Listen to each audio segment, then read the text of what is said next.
I'd just like to start by acknowledging country. I'm really delighted to live and work and play on Larrakia country, and I'd like to acknowledge the Larrakia people as the traditional owners of this land and waters, and pay my respects to elders past, present and emerging. I'd also like to acknowledge all of the Aboriginal leaders in the room today and over the last 2 days, colleagues, leaders and elders, and acknowledge the decades of experience that has been present in these conversations, the hard work and the effort and the year after year, decade after decade, commitment to improving housing outcomes. Just to introduce myself, my name's Yvette Park. I'm a proud Arrernte woman. I was born and raised in Alice Springs. I've lived across Australia and also now call Darwin home. I've been in the role of the CEO at Yili Housing for 4 weeks, but have 2 decades of experience in housing and homelessness. Prior to starting at Yili, I worked with AHANT on the development of the strategic plan to transition housing management across remote communities to community control. And prior to that, 8 years in the Northern Territory Government, most recently working on the community housing growth strategy, which I'll talk about in a moment. More about Yili. Many of you would know Yili Housing. It's been around since 2003. We're registered under ORIC as well as a registered community housing provider under NERSH. We manage a very highly diversified range of programs covering urban and remote. We work in homelands, town camps, remote communities, and deliver social housing and affordable housing and homelessness programs in the Greater Darwin region. So it's a big job to work across all those program areas. The team work really hard to cut across all of the challenging issues that we work across and contribute some really amazing outcomes. Just from the photos, you can see the YISA staff. We manage YISA short-term accommodation, which is 300 beds for people experiencing homelessness in Darwin. We do repairs and maintenance, grounds maintenance, and also offer homeless outreach services. And while we've talked a lot about homelands and remote housing, I do want to just say the impact of housing and homelessness in urban areas is really significant for Aboriginal people and communities. And so, I want to just acknowledge that as being part of the conversation as well. So the Yili's vision and mission is to support thriving and empowered Aboriginal and Torres Strait Islander people, families and communities. Our mission is to be leaders in the delivery of housing, accommodation and services that enhance the well-being of our communities. We aim to work in a way that's aligned to our values and deliver services accordingly. And we're focused on heart and passion, openness and excellence, culture and community, empowerment and support. So I was invited by AHANT to speak about the thrilling title of Stock Transition, and I thought I'd start by just giving a bit of a breakdown of what that means. So when I say stock, I mean houses or dwellings, and transition is effectively the transfer of housing management from government ownership to another organisation, most usually a community housing provider. There are 2 types of dwelling transfers. One, which is less common focuses on the transition of the underlying freehold title, which converts ownership to a community housing provider. These are mostly done in relation to the redevelopment of assets. So there's been work with the NT government for a couple of CHPs in the NT to take on the redevelopment of lots. Once the completion of that project has been achieved, then the title of those new dwellings also transfer to the community housing provider, and the provider becomes responsible for all the elements listed on the screen that are associated with ownership. A more common type of dwelling transfer are lease transfers, where government retains the underlying title of the dwelling or the underlying ownership, and the CHP takes on the management responsibilities and essentially becomes the landlord. These responsibilities are specified in the lease, and they are subject to negotiation.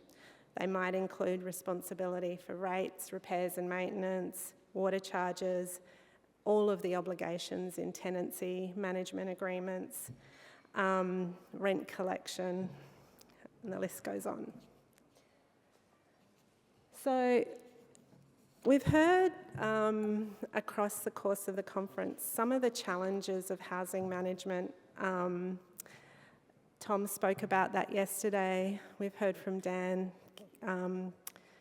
Yili and Ben Grimes about some of the challenges in delivering housing. But there are some really good reasons to think about housing transfers and taking on this responsibility. It enables greater community control of housing delivery. It supports positive outcomes for community, better housing services, and it enables your organisations to grow. You have the opportunity to access more income through Commonwealth rent assistance, and potentially over time, as the organisation grows and manages more dwellings, borrowing money or gaining the opportunities for Housing Australia funding to build new supply. But is it difficult? Absolutely yes. So what has been Yili's experience? We've recently participated in lease transfers in the Palmerston area. In July 24, we signed agreements with the NT government to transfer 100 dwellings in Palmerston, and they were all transferred in good condition many of them were already tenanted, and they were transferred as safe and habitable, which is an important conversation when you think about the remote class actions currently underway. So while we assigned the agreements in July, we actually started managing the dwellings in November, because it takes months to effectively explain to tenants what's happening for them, bring them onto new Centrelink arrangements, including Commonwealth rent assistance, and make adjustments to who they pay as their new landlord. Importantly, Yili is not funded to manage these dwellings, and there's a common misperception in the community that we get more funding to manage these tenancies and assets. We cover the cost of managing the dwellings through rent income, and we need to, very obviously, manage the dwellings well so that we can cover the costs of delivering the service. And you do that by focusing on things like vacancies. You want to keep your dwellings tenanted, so whenever anyone leaves, you focus on rehousing someone as quickly as possible. Occupancy. You want to make sure that as many people are living in the dwelling as appropriate. So for a 4-bedroom dwelling, it's not ideal for one person to be living there. So thinking about how the number of people housed in the dwelling. You've got to collect rent, you've got to maintain regular inspections and undertake repairs and maintenance, encourage really robust property care, maintain appropriate staffing numbers too many staff costs too much, you can't afford. Too few staff, it means you aren't able to cover the costs of delivery within the rent income. Water charges, that's a big challenge and one that we're still working to resolve. So I think Clive said NERSH is a dirty word, but this is where NERSH becomes really important because it provides a guide and a reminder to all the elements that are needed to manage housing well. Again, in line with my previous comment, it isn't easy to manage these dwellings, and hard to manage dwellings attract significant community and political pressure, especially with visitors and antisocial behaviour. And due to some of that, 4 dwellings have been removed from this portfolio this year. I'd also like to just comment on community housing providers are always committed to growing.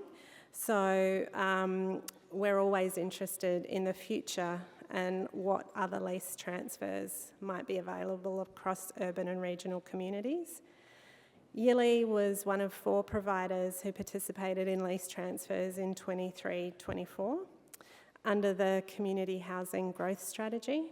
But the NT government has withdrawn its support for further transfers under this strategy. There's also a new NT housing strategy under development, but that has no clear reference to future lease transfers. What I would say about that is that while NT CHPs have demonstrated their capability, they're under significant pressure, as shown by the removal of some properties from the portfolio. This is distinct from the way the sector's been grown in other jurisdictions.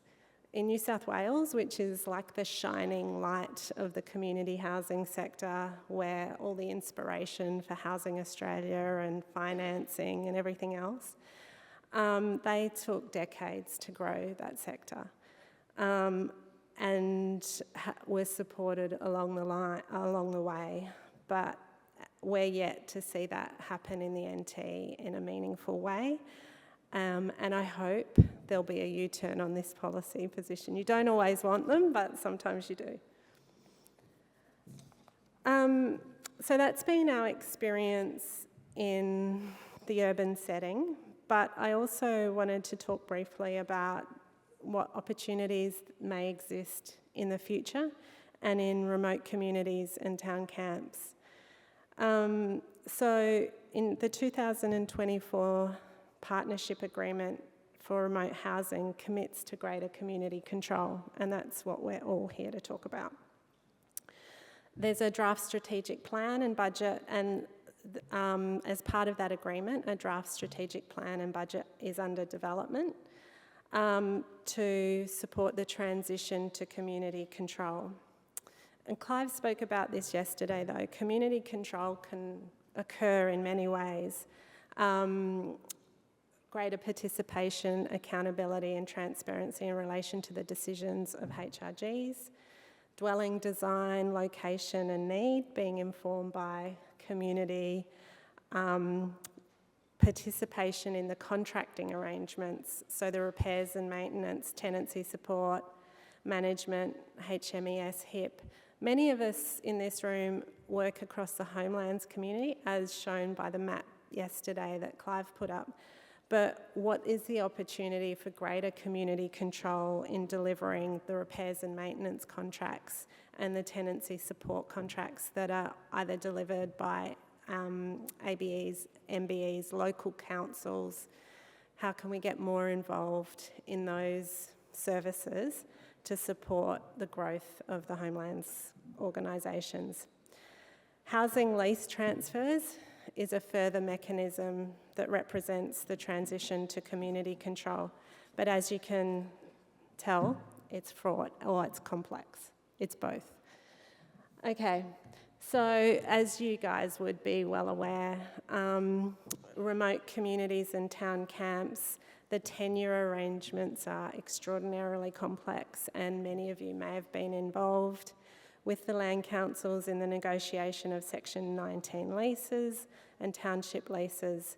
The transition of housing management would rely on housing sublease arrangements moving to a community-controlled organisation.